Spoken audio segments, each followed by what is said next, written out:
The Forgotten Conflict, Understanding the Korean War. Prologue, The Shadow of a Divided Nation. The Echoes of the Second World War, a symphony of destruction followed by the quiet relief of peace, had barely faded from the global stage when a new, chilling melody began to play. It was the discordant tune of the Cold War, a clandestine struggle for global dominance waged not with open declarations of war, but with ideological skirmishes, proxy conflicts, and the looming threat of atomic annihilation. And it was on a small, ancient peninsula in East Asia, one that most Westerners had scarcely known existed, that this simmering global tension would first erupt into a devastating, hot war. By August 1945, the Japanese Empire, which had brutally occupied Korea for 35 years, lay shattered. Its defeat brought a glimmer of hope for the Korean people, who had longed for independence, but that hope was quickly eclipsed by a new, equally arbitrary division. As Japan's rapid capitulation caught the Allied powers off guard, two victors, each with their own vision for the post-war world, found themselves poised at Korea's doorstep. To the north, the Soviet Union, having declared war on Japan just days before its surrender, sent its forces streaming across the Manchurian border into Korea.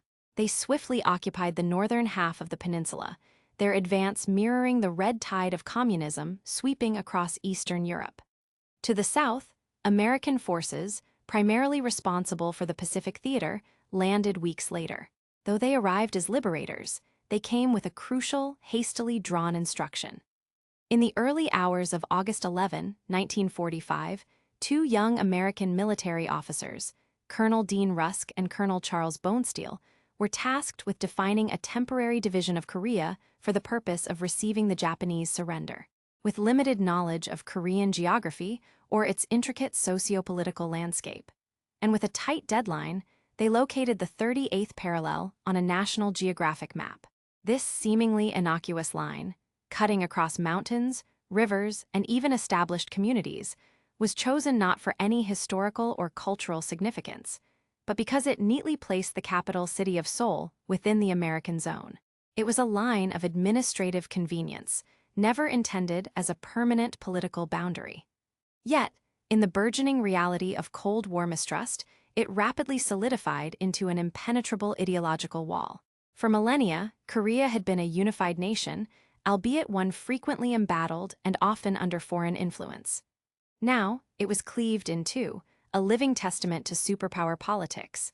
In the north, under Soviet patronage, Kim Il-sung, a former anti-Japanese guerrilla fighter, rose to power. His regime quickly consolidated authority, implementing land reforms, nationalizing industries, and building a formidable army steeped in communist ideology. In the south, the United States installed Syngman Rhee, a staunchly anti-communist, America-educated nationalist who had spent decades advocating for Korean independence. His government, though democratic in principle, was often authoritarian in practice, relying on American aid and suppressing dissent.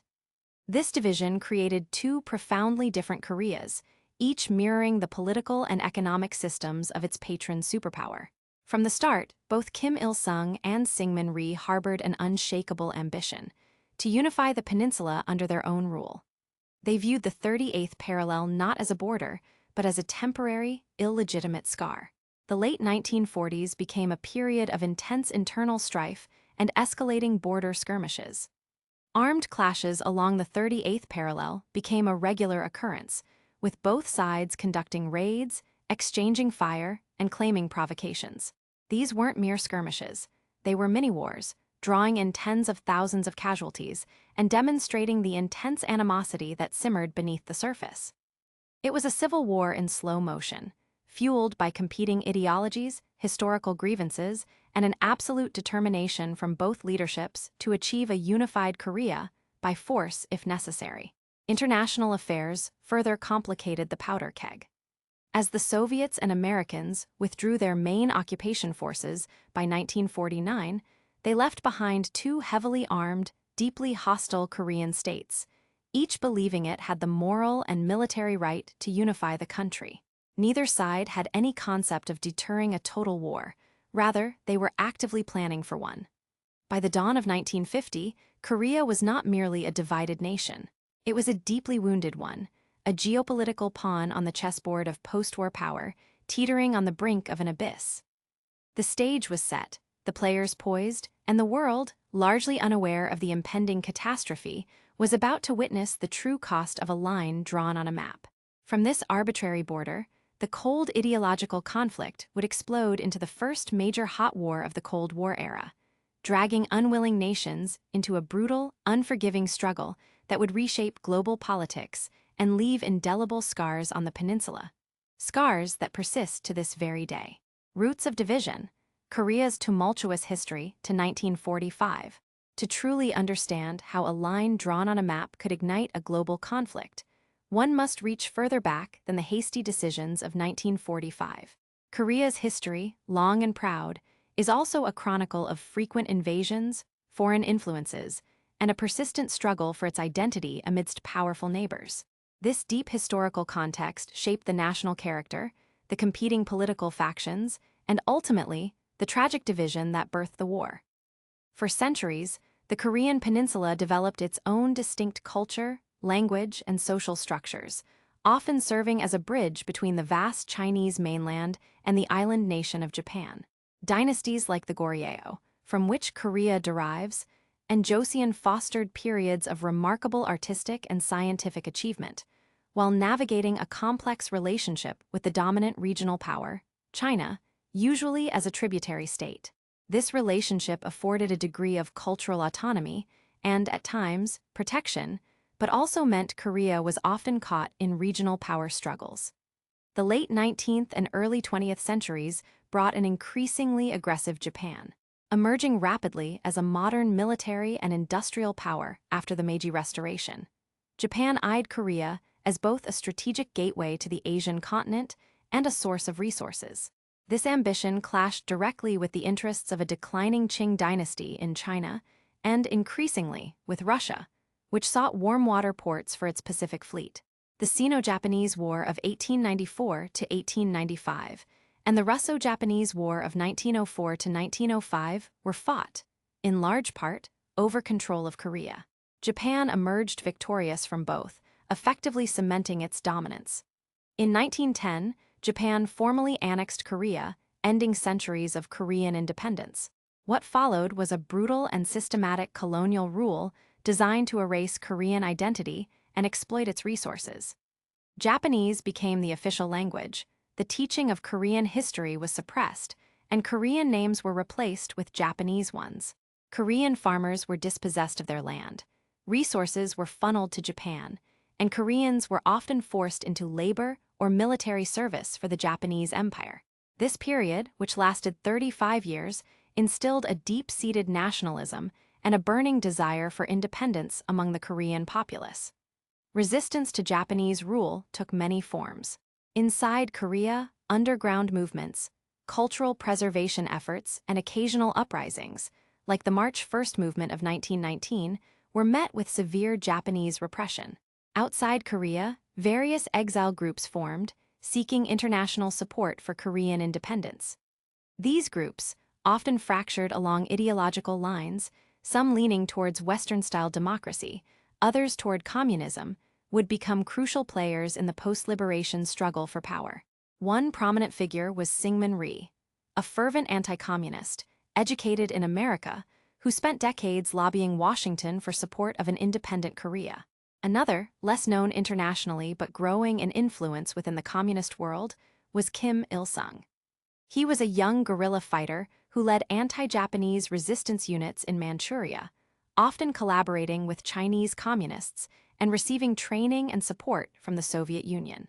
These two men, representing vastly different visions for Korea's future, symbolized the ideological fault lines that would soon widen into an abyss. When the tide of World War II began to turn against Japan, the question of Korea's future became a subject of Allied discussion. At the Cairo Conference in 1943, the United States, Britain, and China declared their intention that Korea should become free and independent. This aspiration was reiterated at Potsdam in July 1945. However, no specific plan for implementing this independence was drafted. The hasty 38th Parallel Division was a stark demonstration of this lack of forethought. The legacy of Japanese colonial rule left deep, complex scars. It not only fostered a powerful desire for national self-determination, but also created a deeply polarized society. Those who had collaborated with the Japanese were often wealthy and powerful, while many nationalists and resistance fighters had suffered greatly. This internal tension, coupled with the external imposition of two superpowers with competing ideologies, created a volatile mix.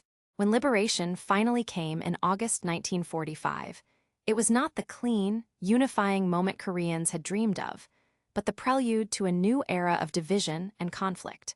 The Japanese occupation, therefore, created a vacuum of power and a deep ideological chasm that eagerly awaited filling. The Koreans, emerging from decades of colonial oppression, were desperate to rebuild their nation. But the path to rebuilding was not clear. It was obstructed by the very forces that had liberated them, each imposing its preferred solution. The stage was set for an internal struggle, one that, given the global geopolitical climate, was destined to become a flashpoint for an international war. The peninsula, steeped in its own history of resilience and struggle, was about to become the epicenter of a world-altering conflict. A line in the sand, the post-WWII partition and rising tensions.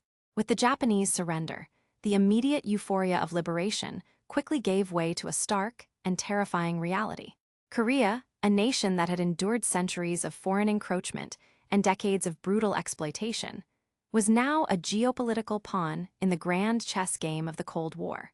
The 38th parallel, initially a temporary demarcation line for the orderly surrender of Japanese forces, hardened into a formidable, ideologically charged frontier. In the north, under Soviet guidance, a provisional government rapidly took shape. The Soviets, seasoned practitioners of communist state building, moved swiftly to install their preferred leadership, prioritizing land reform and nationalization, policies that resonated with many impoverished Koreans.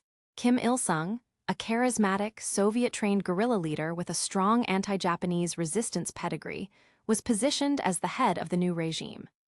His government rapidly organized the Korean People's Army, KPA, equipping it with Soviet tanks, artillery, and advanced weaponry, and training its officers in communist military doctrine. Propaganda extolled the virtues of a unified Korea under communist rule, painting the South as a puppet of American imperialism. In the South, the American occupation was a different affair. Initially, the U.S. Army military government in Korea, USAMGIK, struggled with a lack of understanding of Korean culture and politics. They largely alienated the very nationalist groups they might have supported, and often, by default, retained collaborators from the Japanese colonial administration due to their experience and familiarity with the existing infrastructure. Political development was slower and more chaotic. The Americans preferred a democratic capitalism, but in practice, political infighting, economic instability, and widespread corruption plagued the fledgling South Korean government. Syngman Rhee, a fervent anti-communist whose long exile had made him somewhat out of touch with the contemporary Korean public, eventually consolidated power. Though nominally democratic elections were held, Rhee's rule became increasingly autocratic, characterized by the suppression of dissent and reliance on a strong police force. The Republic of Korea Army, ROKA, while benefiting from American training and small arms, was intentionally kept less well-equipped than its northern counterpart, as Washington feared Rhee might initiate an invasion northward. The ideological schism between North and South quickly became absolute. Communication between the two zones was severed, families were tragically separated, and any pretense of temporary division vanished. Both Kim Il-sung and Syngman Rhee saw themselves as the legitimate leader of the entire Korean nation, and each vowed to unify it under their respective systems. Rhee spoke openly of a northern expedition to reclaim the communist-held territory, while Kim Il-sung secretly lobbied Moscow and Beijing for support to liberate the South. The late 1940s were marked by escalating proxy warfare along the 38th parallel. These were not minor incidents. They were fierce, bloody engagements, sometimes involving battalion-sized units. North Korean forces frequently launched incursions, seeking to exploit perceived weaknesses and support communist insurgencies that were active in the South. Conversely, South Korean forces, including police and military units, responded with violence, often targeting suspected communist sympathizers in their own territory. These clashes further hardened the divide, creating a climate of intense fear and suspicion. Civilian populations living near the border endured immense suffering, caught between the two warring ideologies. Villages were decimated, and countless innocent lives were lost in what was, essentially, a pre-war civil conflict. Adding to the complexity, the regional power dynamics were shifting. China, after a protracted civil war, fell to Mao Zedong's communists in October 1949, a seismic victory that sent tremors through Washington. The Soviet Union had successfully tested its first atomic bomb in August 1949, ending America's nuclear monopoly. These events emboldened the communist bloc and heightened American fears of monolithic communist expansion. Crucially, in January 1950, U.S. Secretary of State Dean Acheson delivered a speech outlining America's defensive perimeter in the Pacific. This perimeter notably excluded South Korea, implying that America would not directly intervene if an attack occurred outside this line. While Acheson had qualified his remarks by stating that nations outside the perimeter would have to rely on the United Nations for defense, the message was widely misinterpreted by many, including, critically, leaders in Moscow and Pyongyang, as a green light for aggression. Kim Il-sung, sensing a ripe opportunity, intensified his pleas to Joseph Stalin. He argued that the South Korean regime was weak and unpopular, and that a swift military strike would be met with mass popular uprisings. Stalin, initially hesitant, became convinced after Acheson's speech and Mao's victory in China. He gave his approval, with the caveat that China must also agree to provide support if needed. Mao, seeing the potential for a friendly communist state on his border and eager to project Chinese power, also acquiesced. By June 1950, the North Korean People's Army was a formidable force, meticulously trained and equipped with Soviet tanks, heavy artillery, and aircraft far superior to anything available in the South. The South Korean military, constrained by American policy and less well-armed, was comparatively ill-prepared. The stage was now meticulously set, not for a continued proxy struggle, but for an all-out invasion. The temporary line in the sand, etched by convenience and solidified by ideology, was about to be obliterated by a thunderous assault, dragging the world's major powers into a conflict that would define the Cold War. The storm breaks, June 1950, and the North Korean invasion. The quiet pre-dawn hours of Sunday, June 25, 1950, were typically calm along the 38th parallel, even with the constant tension. But at precisely 4:00 a.m. Korean time, an inferno erupted. Without warning, North Korean artillery unleashed a deafening barrage across the entire length of the border, shattering the stillness. Moments later, columns of North Korean People's Army, KPA infantry, spearheaded by Soviet-made tanks, rolled across the line. The long-anticipated, yet horrifyingly swift, invasion of South Korea had begun. The attack was a masterstroke of surprise and overwhelming force. At the point of invasion, the KPA possessed a staggering numerical and material advantage. They commanded some 135,000 troops, equipped with 150 state-of-the-art tanks, a powerful air force of Yak fighter planes, and hundreds of pieces of heavy artillery.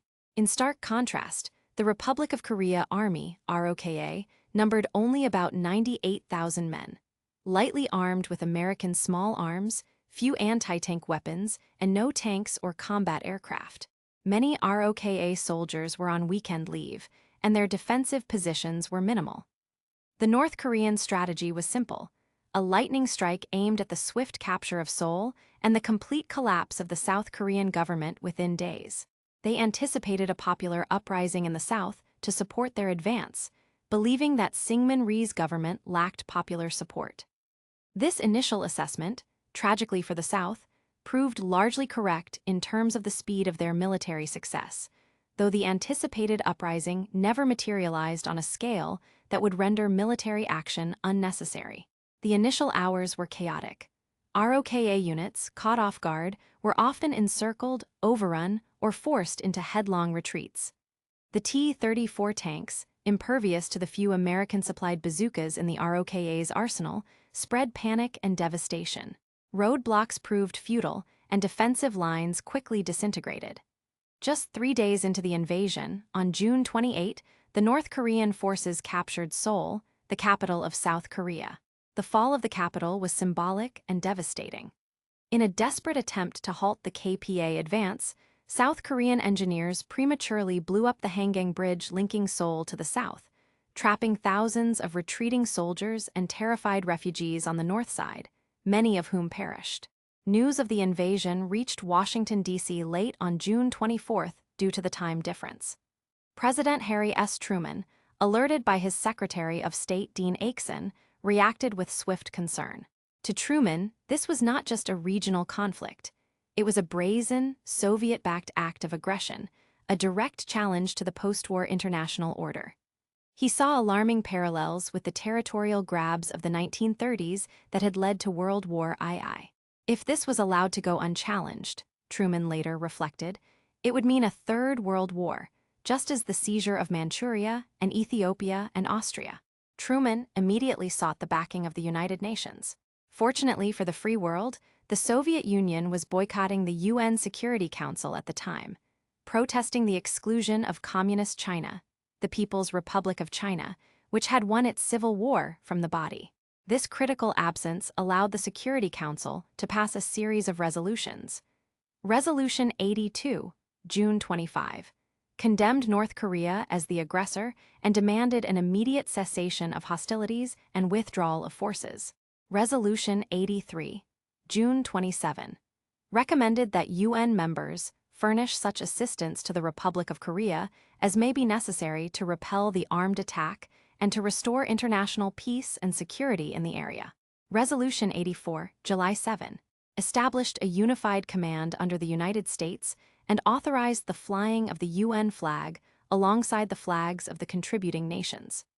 Within hours of the second resolution, Truman ordered American air and naval forces into action to support the retreating ROKA. General Douglas MacArthur, the supreme commander of the Allied powers in Japan, was given command of these nascent UN forces. Initially, the objective was merely to evacuate American civilians and support the South Korean military from the air. But the rapid collapse of the ROKA and the sheer scale of the North Korean advance quickly demonstrated that air and naval power alone would be insufficient. On June 30, with the situation growing increasingly desperate, President Truman authorized the dispatch of U.S. ground troops from Japan to Korea. The first American soldiers to arrive were elements of Task Force Smith, a hastily assembled unit from the U.S. 24th Infantry Division. Lightly armed and poorly prepared for the ferocity of the fighting, their mission was to delay the North Korean advance, buy time, and show the flag. Their sacrifice, though valiant, underscored the overwhelming challenge ahead. What began as a civil war between two Korean factions instantly escalated into the first major armed conflict of the Cold War, a police action under the banner of the United Nations, yet primarily spearheaded by the United States. The initial storm had broken, and the full fury of a modern industrial war was now unleashed upon the Korean Peninsula. The small, largely unknown nation was suddenly the epicenter of a global ideological showdown, and the world held its breath. A desperate stand and daring reversal, Pusan Perimeter and Incheon Landing. The initial days of the Korean War were a relentless testament to the sheer destructive power of the North Korean People's Army, KPA. American ground troops, ill-prepared for the scale and intensity of modern armored warfare, were quickly outmaneuvered and overwhelmed. Task Force Smith, despite its bravery, became a delaying action, not a true defense. American soldiers, often veterans of World War II's peacetime occupation of Japan, were poorly trained and equipped for the brutal Korean terrain and the sophisticated, Soviet-backed KPA. They lacked proper anti-tank weapons, heavy artillery, and effective communications. As the North Korean forces swept south, a pattern emerged.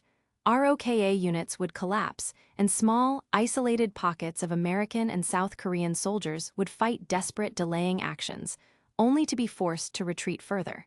By early August 1950, the United Nations, UN, and Republic of Korea, ROK, forces were pushed into a desperate, shrinking pocket in the southeastern corner of the peninsula, centered around the port city of Busan. This became known as the Busan Perimeter. The situation was dire. The perimeter encompassed roughly 5,000 square miles, a rectangle approximately 100 miles long and 50 miles wide. It was a classic back-to-the-wall scenario. The Naktung River formed a significant portion of its western boundary, but it was not an impenetrable barrier. The KPA, despite heavy losses and extended supply lines, maintained their pressure, launching continuous assaults aimed at breaking through the perimeter and pushing the UN forces into the sea. Wave after wave of North Korean attacks battered the perimeter, particularly at key points like the Naktung Bulge and around Tagu. The fighting was ferocious, hand-to-hand combat was common, and units were pushed to their breaking points. Despite the relentless pressure, the Busan perimeter held. This was due to several critical factors. First, the KPA's supply lines were stretched thin, and their T-34 tanks, though initially devastating, began to encounter maintenance issues and a lack of spare parts. Second, the overwhelming air superiority of the United States Air Force became critical, interdicting supply lines, providing close air support, and decimating KPA columns. Third, the port of Busan allowed the rapid influx of UN reinforcements, equipment, and supplies. While the initial American forces were green, battle-hardened units soon arrived, including the elite Provisional Marine Brigade. Finally, the resolve of the UN and ROK forces, though severely tested, was immense. They recognized that this was the last stand, there was nowhere else to retreat. General Walton Walker, commander of the 8th U.S. Army, famously issued a stand-or-die order. There will be no more retreating, or running away, or attempts to get off the Korean Peninsula. While the battle for the Busan perimeter raged, General Douglas MacArthur, the audacious and visionary commander of the UN forces, was planning a daring reversal that defied conventional military wisdom.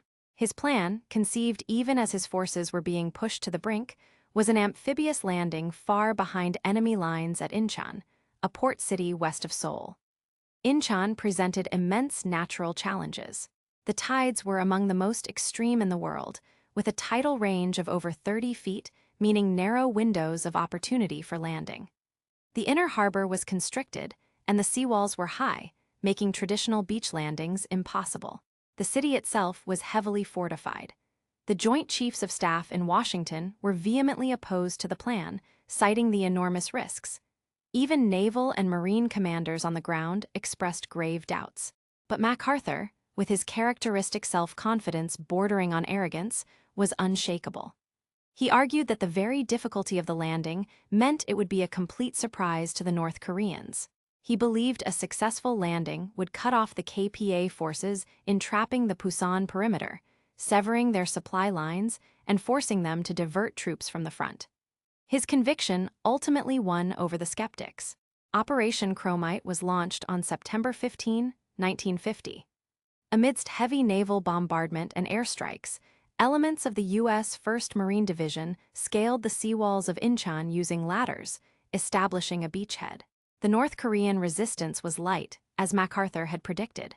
Within days, UN forces pushed inland, rapidly securing Incheon and the nearby Kimpo airfield. The strategic objective, Seoul, was also within reach. The impact of the Incheon landing was immediate and catastrophic for the North Koreans. KPA units in the south, caught between the advancing UN forces from Incheon and the breakout of the Busan perimeter, were suddenly facing a war on two fronts and a supply crisis. Thousands of KPA soldiers were killed, captured, or simply melted away into the countryside. Morale crumbled. The audacious gamble had paid off handsomely.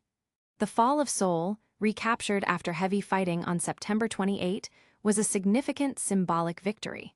The UN forces had not only saved South Korea from complete collapse, but had also decisively turned the tide of the war. Optimism soared.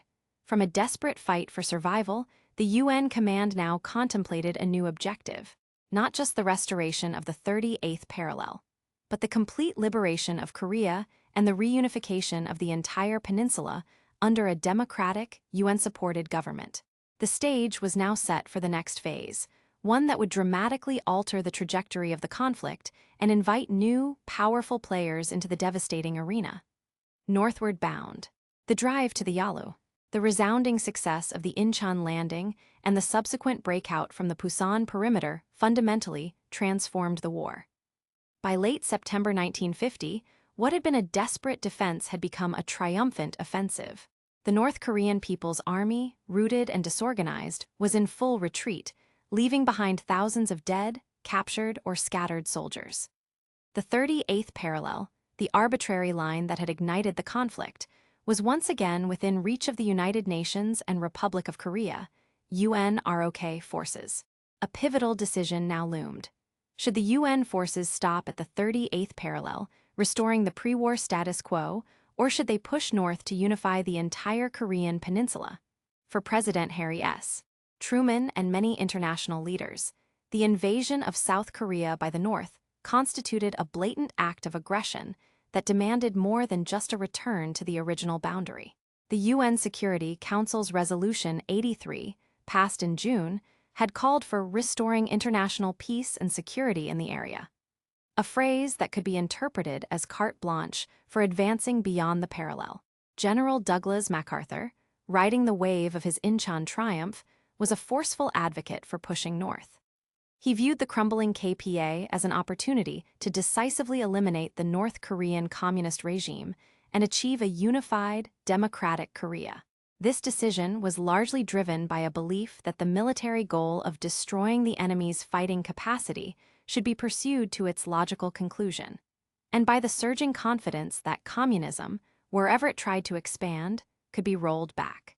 On September 27, the Joint Chiefs of Staff authorized MacArthur to cross the 38th parallel, provided there was no major Soviet or Chinese intervention.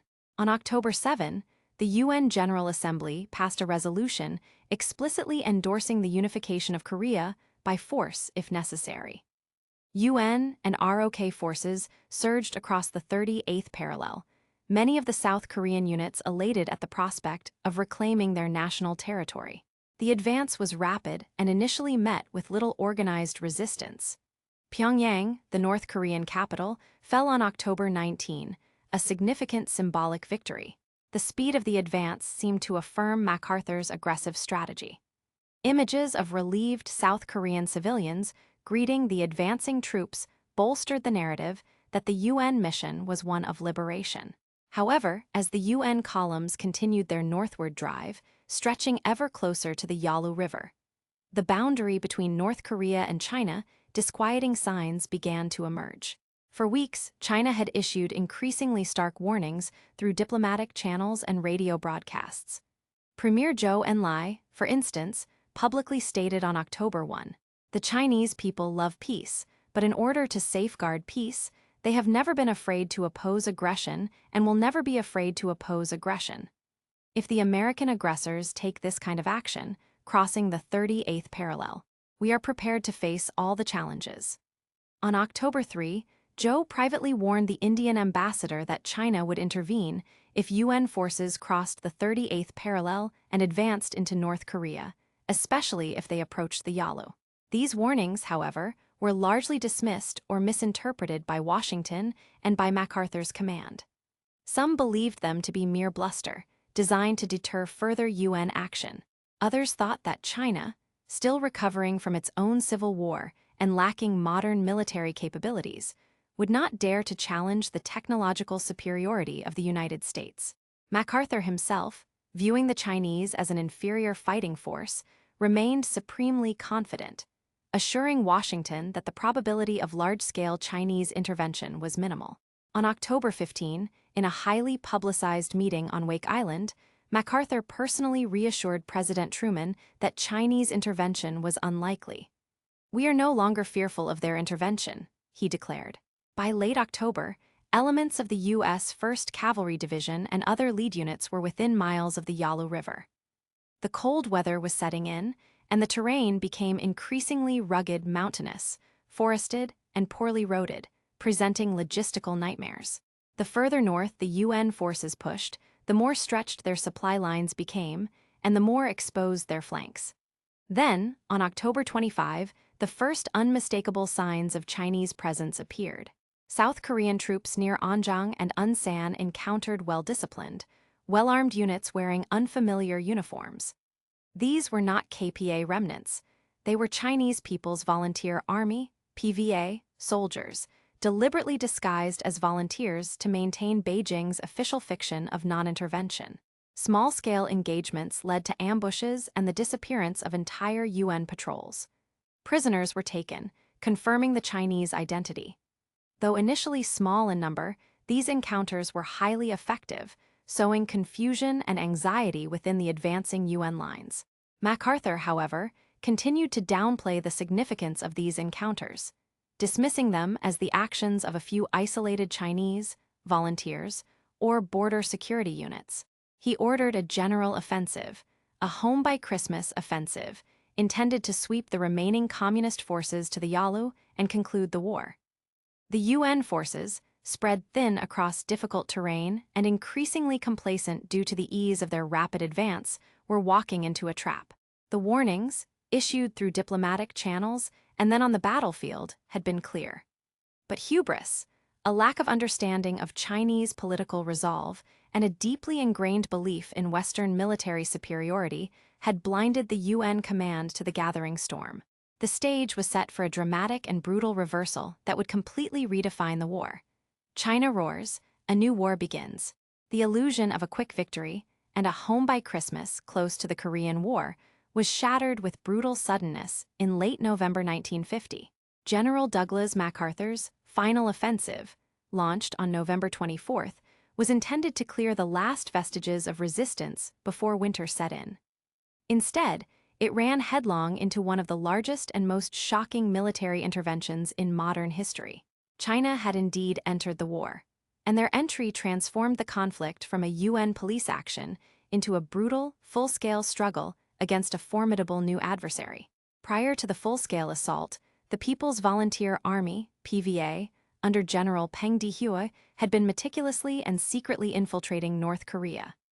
Using expert camouflage, operating mostly at night, and avoiding detection by UN aerial reconnaissance, hundreds of thousands of Chinese soldiers crossed the Yalu River.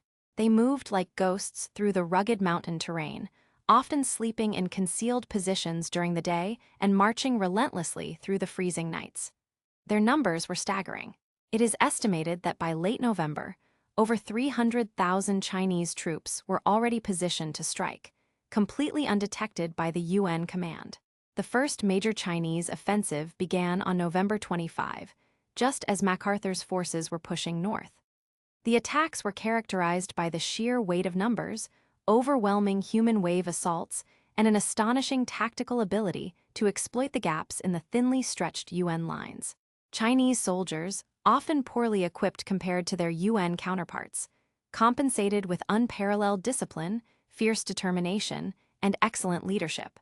They relied on surprise, night attacks, bugle calls, and whistles to coordinate their movements and instill terror in enemy ranks. The impact was immediate and devastating.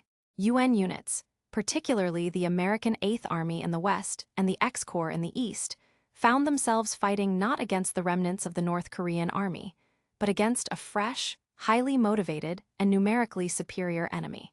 The battlefield became a frozen hell. In the West, elements of the 8th Army, including the U.S. 2nd Infantry Division, were decimated in battles around the Changchun River. Chinese forces used their superior numbers to attack from multiple directions, often encircling and cutting off entire regiments. The freezing temperatures, bitter winds, and deep snow added another layer of misery, causing severe frostbite casualties alongside combat losses.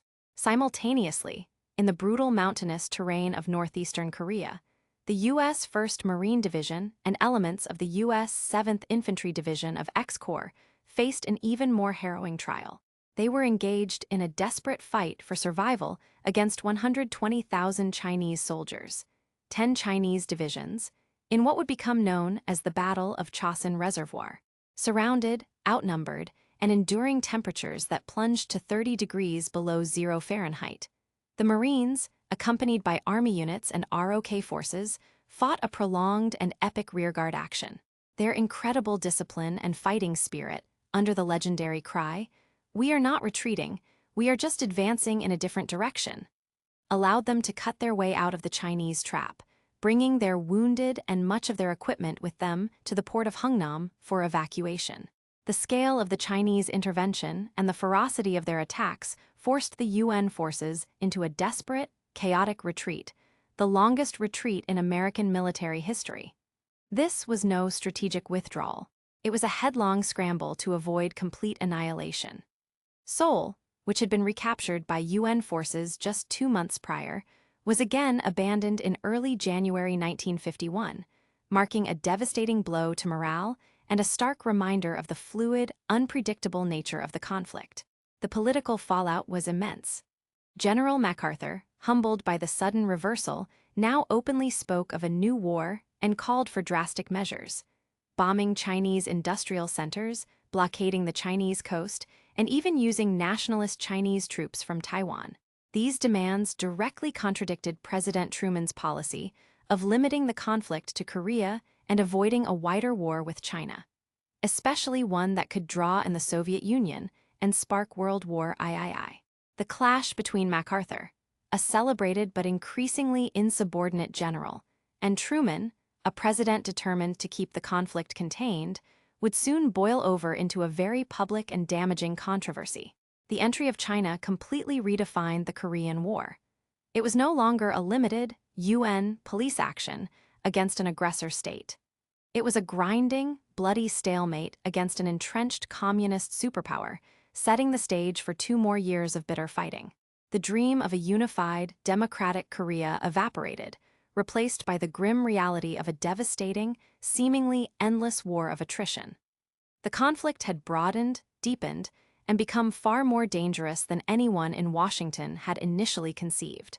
Stalemate and attrition, the grinding war, 1951 to 1953. Following the dramatic Chinese intervention and the subsequent UN retreat, the Korean War entered its most brutal and stagnant phase. The grand strategic maneuvers of 1950 gave way to a grinding war of attrition, characterized by static trench lines, fierce hill battles, and relentless aerial campaigns. The conflict settled into a bloody stalemate that would last for the next 2 years, claiming hundreds of thousands of lives for minimal territorial gains.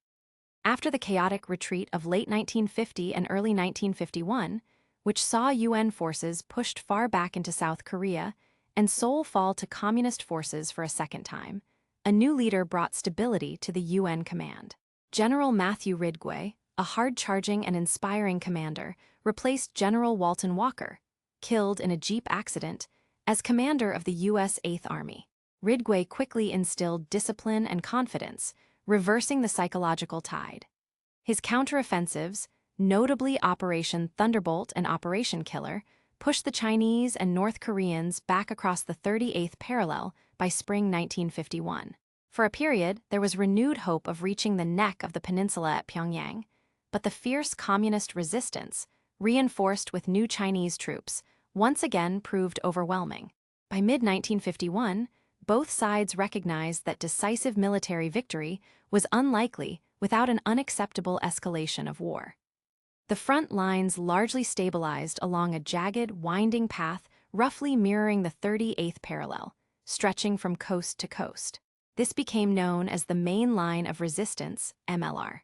The mobile warfare of the first year transformed into a grinding, Western Front-style conflict. Soldiers dug deep, constructing elaborate networks of bunkers, trenches, and tunnels in the mountainous terrain. Life on the MLR was a constant test of endurance. Days were spent in the mud and dust of bunkers, under the threat of artillery barrages, mortars, and sniper fire. Nights were for patrols into no man's land, ambushes, and guarding against enemy incursions. The terrain itself was an ever-present enemy. The summers were sweltering and humid, plagued by insects and the stench of death. The winters were brutally cold, with temperatures plummeting far below freezing, and blizzards making movement and survival incredibly difficult. Frostbite became as common as gunshot wounds. Battles during this period typically revolved around strategic hilltops, often named by UN forces for their shape or particularly bloody fighting. Bloody Ridge, Heartbreak Ridge, Pork Chop Hill, Old Baldy, White Horse Hill. These were not battles for vast territories, but for small, desolate pieces of ground that offered observation posts or artillery positions. They were fought with incredible ferocity, often involving multiple assaults and counter-assaults, with hills changing hands several times a day. Artillery became the dominant killer, with barrages raining down on exposed positions, turning landscapes into moonscapes. The human cost for these small gains was immense, measured in thousands of casualties for a few hundred yards. Above the entrenched armies, another crucial battle unfolded in the skies. The northwestern corner of North Korea, near the Yalu River, became known as MiG Alley. Here, American F-86 Sabre jets clashed with Soviet-built MiG-15s, often flown by Chinese or even Russian pilots. While the communist forces rarely challenged UN air superiority over the main battle lines, MiG Alley saw some of the most intense jet-on-jet combat in history. The UN's control of the air was vital for conducting reconnaissance, providing critical close air support to ground troops, and, perhaps most importantly, interdicting Chinese and North Korean supply lines.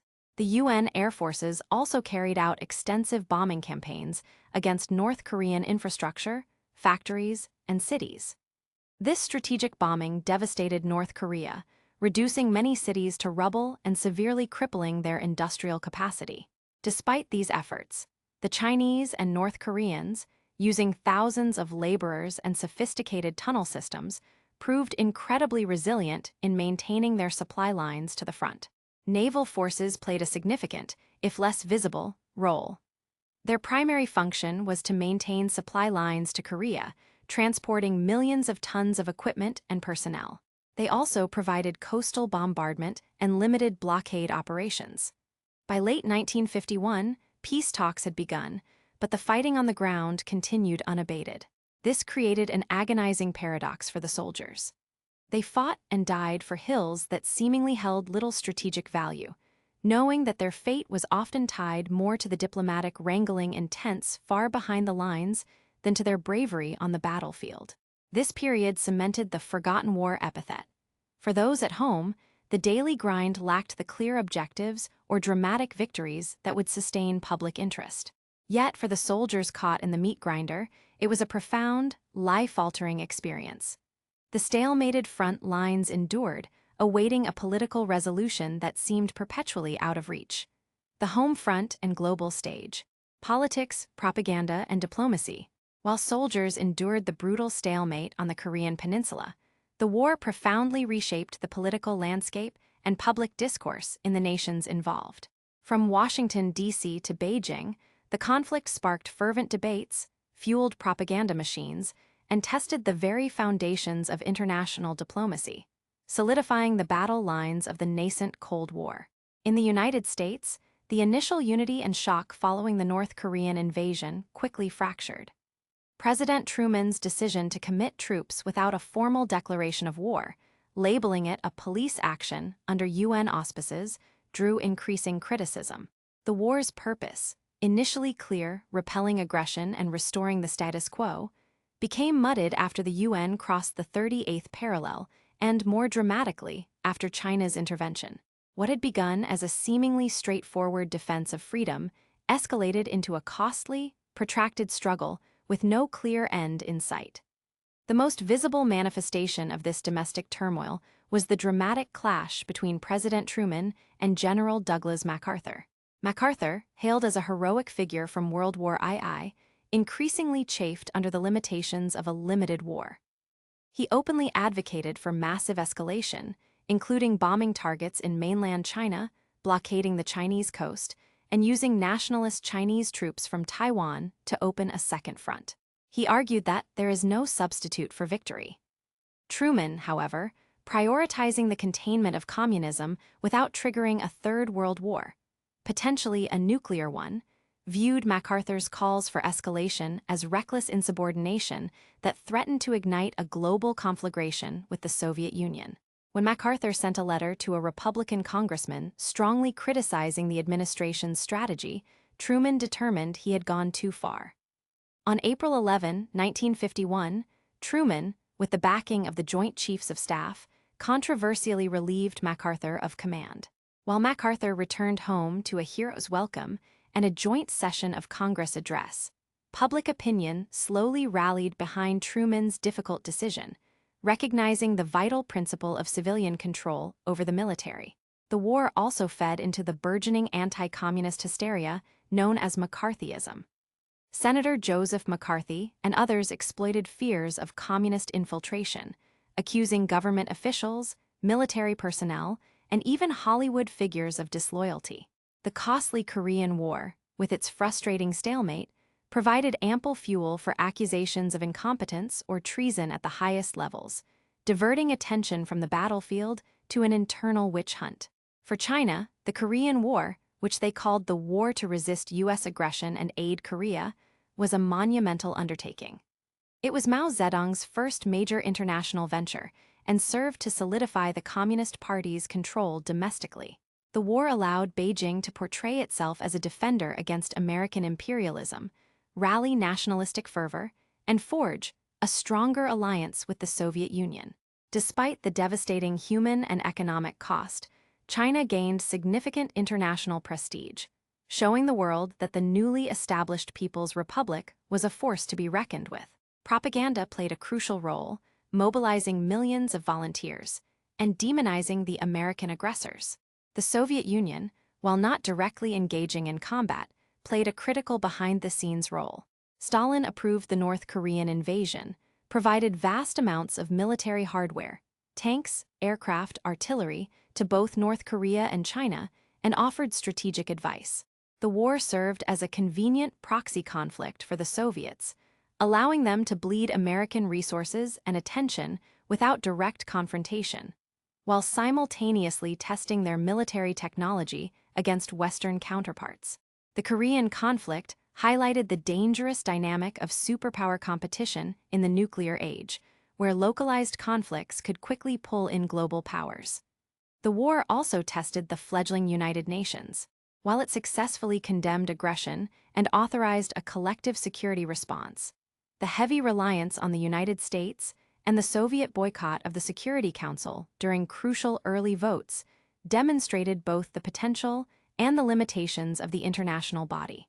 Member nations contributed troops or medical support, creating a truly international force, but the military leadership and dominant strategy remained firmly American. Ultimately, the Korean War transformed the global Cold War.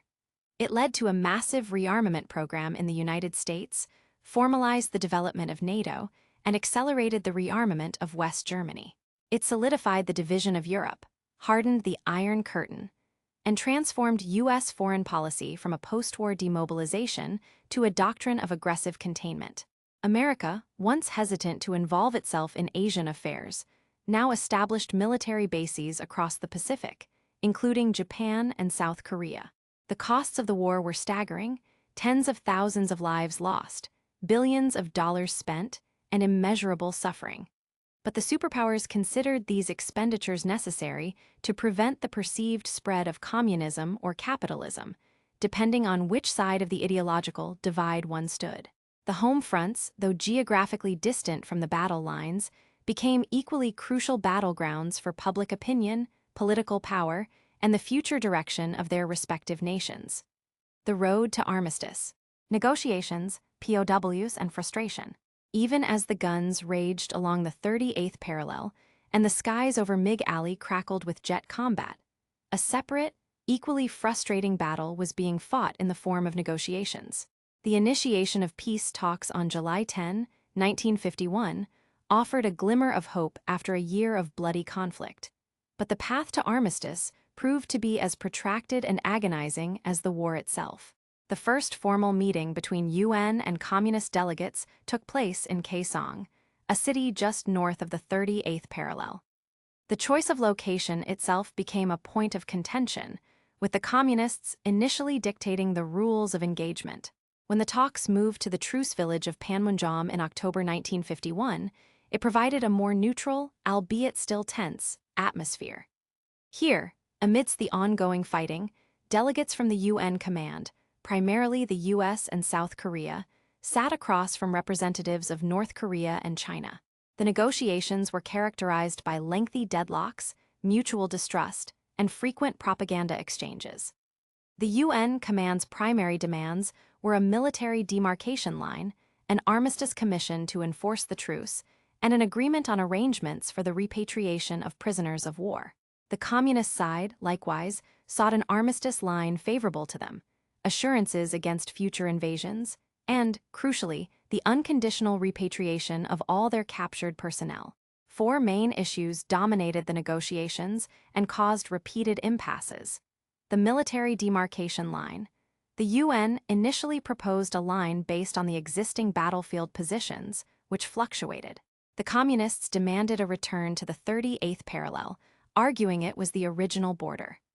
Eventually, a compromise was reached to draw the line largely where the fighting front was, creating the Korean Demilitarized Zone, DMZ. This was a crucial concession to the reality of the stalemate. Supervision of the armistice. Both sides debated the composition and powers of a proposed armistice commission to ensure compliance with the truce. Recommendations to opposing governments. This involved proposals for a political conference to discuss the long-term future of Korea. The prisoner of war, POW, issue. This became the most contentious and frustrating hurdle, prolonging the war for over a year and a half. The POW issue was ethically charged and politically explosive. The UN command, adhering to the principles of the Geneva Convention, insisted on voluntary repatriation. They had discovered that a significant number of Chinese and North Korean POWs, particularly those captured early in the war, did not wish to return to communist rule. Many Chinese prisoners were former nationalist soldiers forcibly conscripted into Mao's army, and many North Koreans had been coerced or persecuted by the Kim Il-sung regime. The UN argued that forcing these individuals back against their will was a violation of human rights. The communist side, however, demanded total and unconditional repatriation, viewing any refusal as an act of defection and a profound loss of face. They accused the UN of coercing prisoners not to return. This ideological standoff was fundamental. For the communists, allowing voluntary repatriation represented a failure of their system and an admission that some preferred life outside communism. For the UN, to force repatriation would be a moral betrayal and a propaganda victory for the communists. The negotiations dragged on throughout 1952. The seemingly endless discussions, punctuated by periods of intensified fighting on the ground, led to profound frustration for the combatants and disillusionment among the publics back home. The little peace talks, big war dynamic became a daily reality. Each time the talks stalled, fighting would often intensify, as both sides tried to gain tactical advantages at the negotiating table by demonstrating military strength on the battlefield. Battles like Pork Chop Hill, fought during the final year of the truce talks, exemplify this grim reality. Men died for barren hilltops, whose only value was their potential to influence the discussions in Panmunjom. The stalemate was finally broken by a confluence of factors in 1953. First, the death of Joseph Stalin in March 1953 removed a key hardliner from the communist bloc, potentially opening the door for new approaches from Moscow and Beijing. Second, the election of General Dwight D. Eisenhower as U.S. President in November 1952 brought a new determination to end the war. Eisenhower's veiled threats of using nuclear weapons against China if the talks continued to stall, though never confirmed, may have influenced the communist side. Finally, the UN made a concession by agreeing to a neutral commission to handle the repatriation of prisoners who refused to go home. After months of painstaking effort and many compromises, the Korean Armistice Agreement was signed on July 27, 1953, at Panmunjom. The UN Commander-General Mark Clark signed for the UN command, while General Nam Il signed for the North Korean People's Army and General Peng Dehuo for the Chinese People's Volunteer Army. South Korea's President Syngman Rhee famously refused to sign, as he still harbored desires for unified Korea under his rule, but he grudgingly accepted the terms due to American pressure. The armistice was a military ceasefire, not a peace treaty. It established the Demilitarized Zone, DMZ, along the military demarcation line, providing a buffer between the two Koreas. It created the Military Armistice Commission, MAC, to oversee compliance and the Neutral Nations Supervisory Commission, NNSC, to monitor the armistice. Critically, it left the Korean Peninsula divided, a living legacy of the war. The war had ended, but peace had not truly arrived. The armistice was a cessation of hostilities, a temporary truce that has endured for decades. The POW issue, though resolved by compromise, left deep scars, particularly for those non-repatriated soldiers who would live their lives in foreign lands. The frustrations of Panmunjom were reflective of deeper ideological divides, divisions that would continue to shape the destiny of Korea for generations to come. Lingering shadows, consequences, and the Cold War legacy. When the cannons finally fell silent on July 27, 1953, the Korean Peninsula was an unrecognizable wasteland. The 3-year conflict had irrevocably altered the landscape, the lives of its people, and the geopolitical contours of the Cold War. The armistice brought an end to the active fighting, but the shadows cast by the war were long, shaping domestic policies, international relations, and entire societies for decades to come. The human cost was staggering. While exact figures remain elusive due to the chaotic nature of the war and the secrecy of communist regimes, estimates vary widely. The United States suffered over 36,000 combat deaths and more than 100,000 wounded. South Korean military casualties were catastrophic, with hundreds of thousands killed, wounded, or missing. But the most profound suffering fell upon the Korean civilians. An estimated 2 to 4 million Korean civilians, north and south, died as a direct result of the fighting, famine, and disease. This included massacres committed by all sides, the collateral damage of massive bombing campaigns, and the relentless toll of displacement and deprivation. Millions more were made refugees, and countless families were permanently separated by the arbitrary line of the DMZ, unable to communicate or visit loved ones. Economically, both Koreas were devastated. North Korea, heavily industrialized before the war, saw its factories and cities systematically destroyed by relentless UN bombing. South Korea, largely agrarian but heavily reliant on foreign aid, faced the daunting task of rebuilding from scratch. The war utterly shattered Korea's infrastructure, agricultural capacity, and social fabric. The geopolitical consequences were equally profound. Reinforcement of Cold War divisions. The Korean War cemented the Cold War's ideological battle lines. It demonstrated the willingness of the United States and its allies to militarily intervene to contain communism, setting a precedent for future proxy conflicts. It also solidified the communist bloc's unity, particularly between China and North Korea under the overarching influence of the Soviet Union. Militarization of the Cold War. The war prompted a massive expansion of military spending and preparedness in the United States and its allies. President Truman's National Security Council, paper NSC 68, advocating for a significant military buildup to counter Soviet expansion, was rapidly implemented. Armaments production soared, and the U.S. military became a truly global force, with bases established across the world. Containment strategy validation. Despite the frustrating stalemate, many in the West viewed the war as a successful implementation of the containment policy. Communism had been prevented from expanding into South Korea, demonstrating that it could be resisted by force. Rise of military alliances. The Korean War accelerated the formation and strengthening of military alliances. The North Atlantic Treaty Organization, NATO, established in 1949, gained new urgency. The U.S. also forged new bilateral and multilateral security treaties in Asia, notably with Japan, South Korea, the Philippines, Australia, and New Zealand, creating a network of alliances aimed at encircling communist powers. China's emergence on the world stage. Despite the enormous cost, China's intervention in Korea profoundly enhanced its international standing.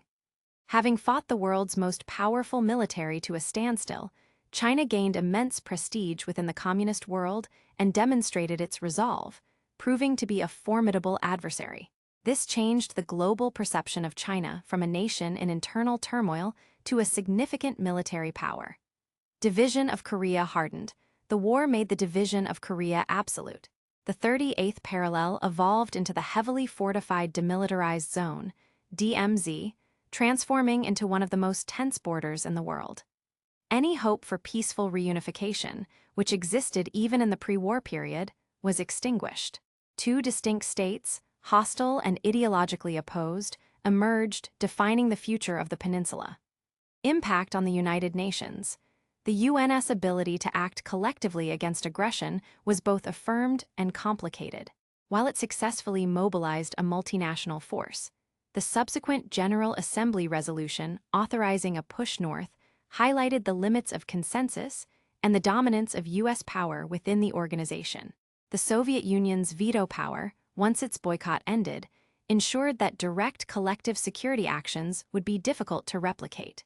For those who fought and survived, the Korean War left an enduring psychological toll.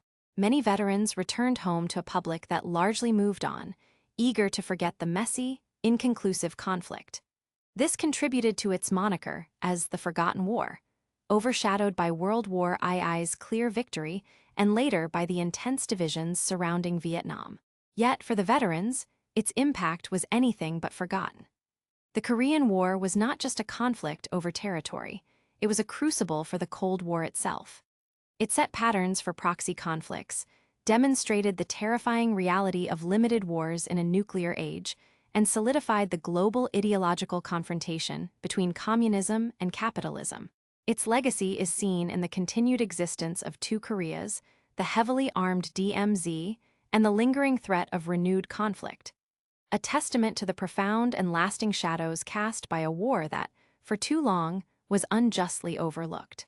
The Unfinished War, Korea Today and Enduring Lessons. More than 70 years after the armistice, the Korean War remains an unfinished conflict. No peace treaty was ever signed, leaving the two Koreas technically still at war, separated by the most heavily fortified border on Earth, the Demilitarized Zone, or DMZ. This 155-mile-long, 2.5-mile-wide strip of land serves as a stark, enduring monument to a war that never truly ended, and a potent symbol of global geopolitical tension. South Korea, officially the Republic of Korea (ROK), has risen from the ashes of war to become a vibrant, technologically advanced, and prosperous democracy. It is a testament to resilience, strategic investment, and a deeply ingrained work ethic. From utter devastation in 1953, South Korea transformed itself into an economic powerhouse, a hub of innovation, and a cultural trendsetter. Its journey underscores the power of democratic institutions, market economies, and the strategic alliance with the United States, which has provided a security umbrella enabling its economic growth. Today, South Korea boasts a modern military, remains a close ally of the U.S., and actively participates in global affairs. North Korea, officially the Democratic People's Republic of Korea, DPRK, followed a profoundly different path. Under the dynastic rule of the Kim family, Kim Il-sung, Kim Jong-il, and now Kim Jong-un, it developed into one of the most isolated, authoritarian, and repressive states in the world. Its command economy, based on the ideology of juche, self-reliance, has largely failed, leading to widespread poverty and periodic famine. Despite economic hardship, North Korea has poured immense resources into developing a formidable military, including nuclear weapons and ballistic missiles, which it views as essential for its survival against perceived external threats, particularly from the United States and South Korea. This nuclear program represents the single greatest contemporary security challenge on the peninsula, raising the specter of a catastrophic conflict. The DMZ, a paradox of nature and militarization, embodies this enduring division. Despite being a physical barrier of barbed wire, minefields, and watchtowers, it has also become an unplanned nature reserve, home to rare and endangered species that have thrived in the absence of human development. Yet beneath its peaceful veneer lies a powder keg, where soldiers from both sides stand in perpetual vigil. Incidents, though rare, continue to occur, reminding the world of the fragile nature of the truce. The ongoing division has created unique challenges and tragedies. Millions of South Koreans and North Koreans remain separated from their families. While occasional, highly emotional family reunions have taken place, the vast majority of separated family members have died without ever seeing their loved ones again. The ideological chasm remains deep, fueled by decades of divergent development, propaganda, and education systems. Looking back at the Korean War, several enduring lessons emerge. The perils of underestimation. The US and UN forces initially underestimated the resolve of the North Koreans and, crucially, the willingness and capability of China to intervene. This serves as a critical reminder of the dangers of miscalculation and arrogance in international relations. The high cost of limited war. The Korean War demonstrated that conflicts fought for limited objectives, particularly in a nuclear age, can still be incredibly costly in terms of lives and resources, leading to prolonged frustration and indecisive outcomes. The importance of rules-based international order. The war underscores the necessity of a functioning international system to address aggression. The initial UN response, despite its imperfections, prevented the unilateral overthrow of a sovereign state, albeit with unforeseen consequences. The persistence of history. The conflict was not merely a superpower proxy war. It tapped into deep historical currents, including decades of Japanese colonial rule, internal Korean political divisions, and centuries of regional power struggles. Understanding this layered history is crucial for comprehending contemporary dynamics. The resilience of the human spirit. Despite unimaginable suffering, both Koreas have demonstrated remarkable resilience. South Korea's rise to global prominence and North Korea's continued existence despite extreme isolation are stark reminders of the human capacity to endure, adapt, and build anew, even under the most challenging circumstances. The Korean War may have ended in 1953, but its repercussions echo loudly today. The heavily armed border, the nuclear standoff, the separated families, and the two vastly different societies stand as living testaments to its profound impact. The war remains a potent symbol of Cold War tensions, a stark warning against military adventurism, and a poignant reminder that some conflicts, even decades later, are never truly over until a lasting peace, grounded in diplomacy and understanding, can be achieved. Until then, the Korean War remains the unfinished conflict, a shadow stretching across the heart of Northeast Asia.